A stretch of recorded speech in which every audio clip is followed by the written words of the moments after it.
You've added several columns into the grade book now, and it turns out there's a lot of things you can do with each one of those columns. Let's talk about that in this video.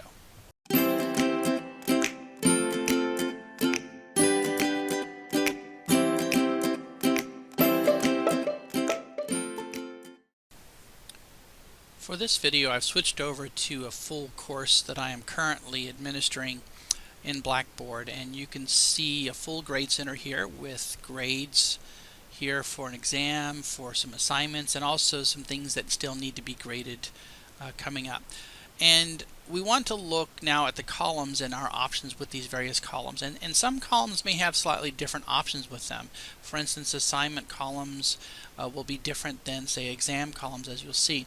So let's take a look at our options. I'm going to scoot this page down a little bit because when I pop this drop down menu here, it's going to move things slightly. You can see, for instance, I have a lot of different kinds of things I can use. For instance, I can just look at column information, but one of the ones that I really like that is, I think, really underutilized. Let's say that this assignment is overdue and I have students that didn't take it. Well, I can send a reminder, and it'll send a reminder to all of the students who have not finished this that, hey, you don't have this in the grades yet. So that's a kind of a quick way of sending reminders to students that they need to finish up a grade or turn in a grade. I can look at grade attempts. I can grade them. Now in this case, all of the grades are there. I don't have anything to grade in this particular column. And I can also go look at column statistics. So for instance, let's take a look at the column statistics here. In this case, as I scroll down, it tells me how many students have turned this in, the minimum value, maximum value, and so on. So it's a good way of looking at the statistics for a particular assignment, especially useful for, say, an exam if I want to give the class some feedback on average and things like that. Let's go back. I can sort this column. I can set this as an external grade. In a previous video I talked about the external grade being the grade that students will see for each of their classes. We won't do that. We would typically set our total column as the external grade, and if I did that, it will turn this, it'll give that green check mark here next to the column indicating that that's the external grade. I'm going to change that back. I'm going to go over here to the total. This is what I want them to see. I'm going to set this as the external grade, put it back where it belongs. Okay, let's go back to where we were. I think we were somewhere right there. We were right here. Let's go back to our drop-down menu, and we can clear the attempts of all users. Of course, I don't want to do that. It would probably scare a few students in my course at this time. I also don't want to send a reminder right now because this assignment is not actually quite due yet, and it would perhaps confuse several of my students if they were to get this email reminding them that a grade is due.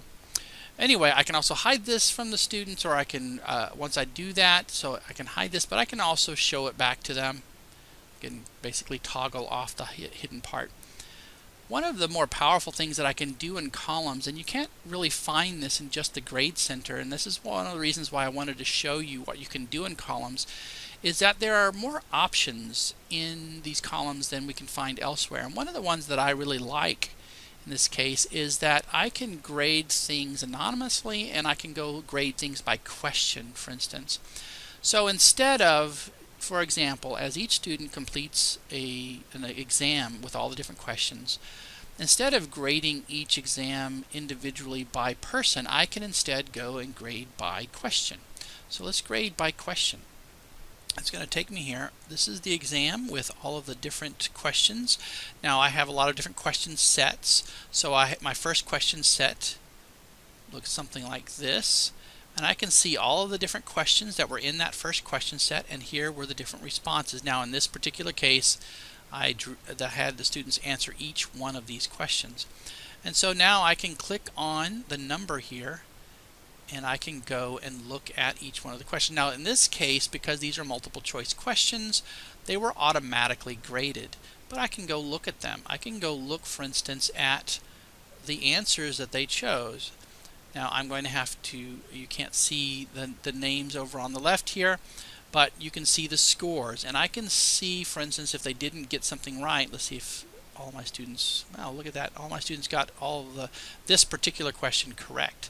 But if they got something wrong, I could see, for instance, what answer they chose, and I could start to think about why did they choose it. Now, there's also, you can also do things in here in Blackboard to get a report to look at that kind of thing as well, but you can also see that here in the column. So we're going to go back to the questions. We're going to go back to our grade center. So that's a nice option here in the grade book, is that I can grade by question. I will use that to grade, say, essays. I'm going to go back to this option though, and one of the things that you can do is also, I believe it's grade anonymously. So let me see if I can find this. Yes, we can grade with usernames hidden. This is a great way of making sure that if you feel like there's going to be any kind of bias in your grading, then this is a good way to do the grades without seeing the individual student's name. So it'll give you one test at a time. This is student 1. You don't know who it is, and you can go through their grades, and in particular you would go to things like their fill in the blanks or their essays and grade them that way. We're going to cover a whole section on how to do grading, but this is a good introduction to that by showing you some of the options. I'm going to just exit out of this, showing some of the options that are in the column headers. So don't forget about these little drop down menus in the columns, because you can find a lot of things in here, and it may take you a little bit getting used to them, but trust me, there's a lot of things going on in each one of these column selections. Currently, if you look at this selection, you do not see the ability to delete this column. But if I were to go over to, say, a calculated column, let me get out of this and let's go to a calculated column. Let's see, or I have a couple of different kinds of columns here. I'm gonna have to, let's go to the total. There we go. Or here we go. Here's a calculated column. This is a column that I create for them to see their grade in Module 1. If I click on my drop-down box, I see an option to delete this column. But if I go to any of my other columns that are assignments and tests and things like that, I will not have that option.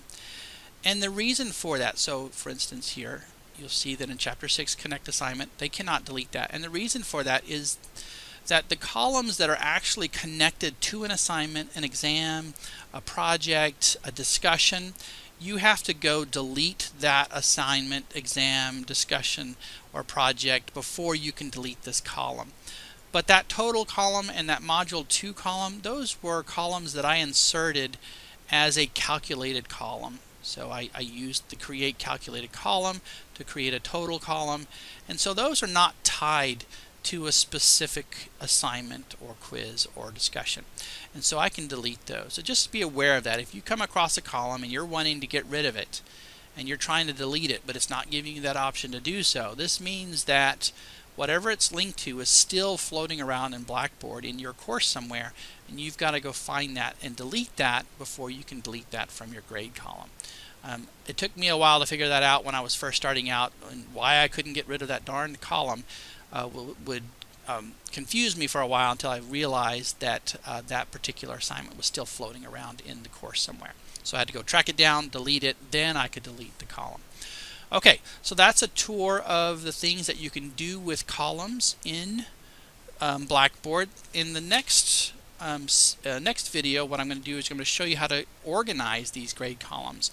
We're going to organize them in a couple of different ways. I'm going to show you how to organize them by grade type as well as module or unit, and also show you how to organize your visualization of the grades inside of Blackboard. Okay, I hope you found this useful, and I will talk to you in the next lecture.